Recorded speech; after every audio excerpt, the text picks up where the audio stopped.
Electric office বারবার আমাদেরকে বলেছে যে বাজারে প্রচণ্ড লোড হয়ে যাচ্ছে, যদি আমরা খুঁটি না বসাতে পারি হয় শর্ট সার্কিট হতেই পারে। ঠিক তাই হলো। আমরা বহু কষ্টে 6খানা খুঁটির মধ্যে খুব সম্ভবত 5খানা খুঁটি বসাতে পেরেছি। গত রবিবারও তারা কাজ করেছে। তারপর তো আজকে সকালবেলায় যতটুকু যা খবর পেলাম ভোর 6টা সাড়ে 6টার সময় যে ফায়ার লেগেছে, তাতে যা শুনলাম যে শর্ট সার্কিট থেকেই হয়েছে। কটা দোকান ক্ষতিগ্রস্ত এখন? এই মুহূর্তে আমরা যেটা দেখছি প্রায় 11-12টাখানা দোকান ক্ষতিগ্রস্ত হয়েছে।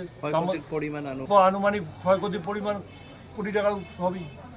ফায়ার স্টেশন তারা অতি দ্রুততার সঙ্গে ব্যবস্থা নিয়েছে। সকাল 6:30টার ঘটনা, তখনও বাজারে তেমন লোকজন আসেনি এবং আমাদের ময়নাগুড়ি থানার আইসি সাহেব আমি এসে যেটা রিপোর্ট পেলাম, তিনি অতি দ্রুততার সঙ্গে পাম্পিং করে জল নিয়ে এসে অগ্নি নির্বাপনের একটা ব্যবস্থা করেছে। তো তাদের এই তৎপরতায় আজকে বাজারটা রক্ষা পেল।